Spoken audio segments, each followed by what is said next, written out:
Delhi bill 2021, इस bill में कम से कम आप 4 अमेंडमेंट ला रहे हैं। Amendment of section 21, amendment of section 24, amendment of section 33, amendment of section 44। ये इस अमेंडमेंट से आज क्या हो रहा है, तो मैं इस 4 अमेंडमेंट से जो यहाँ पर इलेक्टेड गवर्नमेंट है और जो जनता के रिप्रेजेंटेटिव्स है, उनके अधिकार को छीनकर एलजी के हाथ में देने की मंशा है और एलजी को ही सरकार मानने का बिल में प्राविधान है। सर, अगर एलजी को एक नॉमिनेटेड लेफ्टिनेंट गवर्नर को ही अगर आप सरकार बनाना चाहते हैं तो चुनाव की क्या आवश्यकता है, और वहां पर रिप्रेजेंटेटिव अपना चीफ मिनिस्टर चुने, इसकी भी आवश्यकता नहीं है। तो ये जो संविधान के खिलाफ है। और दूसरा चीज, आर्टिकल 239 AA, इसमें इसी के तहत ये दिल्ली एक्ट बना हुआ है। तो जब संविधान के तहत ये जो एक्ट बना है, उसी लिए ये संविधान कॉन्स्टिट्यूशनल अमेंडमेंट होना चाहिए, ना कि एक एक्ट के रूप में आप लाए। सर, अगर एक्ट के रूप में अगर लाएंगे तो कभी भी बदल सकते हो। संविधान के तहत जब यह संस्था बनी गई है तो आप संविधान में संशोधन करके अधिकार दो, लेकिन आप वो सब छोड़ के पिछले दरवाजे से अधिकार में आने के लिए, सत्ता चलाने के लिए, प्रॉक्सी गवर्नमेंट चलाने के लिए आप लेफ्टिनेंट गवर्नर को सारे अधिकार दे रहे हैं, जितने भी एग्जीक्यूटिव पावर्स है दे रहे हैं, ट्रांसफर, पोस्टिंग, सभी चीजें।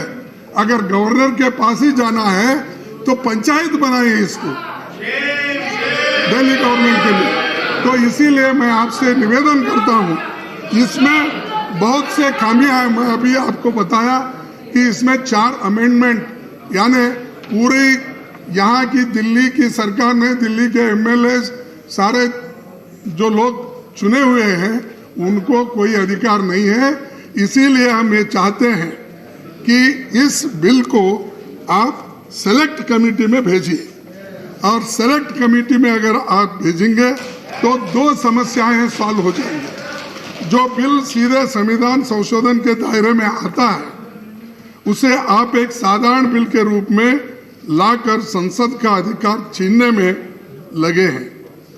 कल कोई साधारण बिल से और संशोधन ला सकता है, इसीलिए हमारी मांग है, इसे सेलेक्ट कमेटी को भेजिए और संविधान की परंपरा और जिम्मेदारी को निभाइए।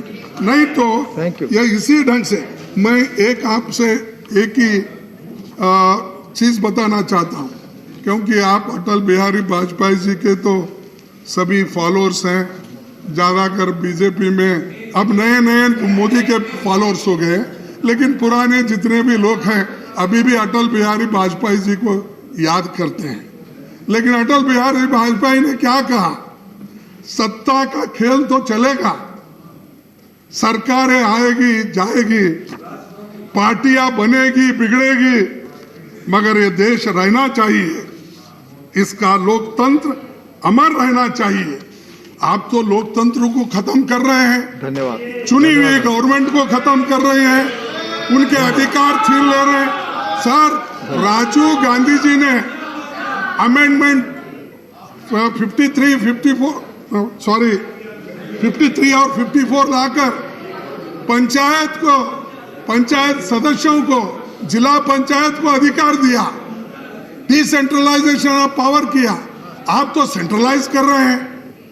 जब सेंट्रलाइज करना चाहते हैं तो यहाँ पर चुनाव मत करा, दिल्ली का असेंबली बर्खास्त करके आप अपनी मनमानी कर सकते हैं। धन्यवाद माननीय लोग। तो इसीलिए आपसे विनंती करता हूँ ये बिल सेलेक्ट कमेटी को भेजे तो वहां पर ये पूरे चीजें वो उसका छानबीन हो जाएगा और उसके बाद में आप लाइए यूनानिमसली उसको कर सकते हैं जो भी कुछ कमियां।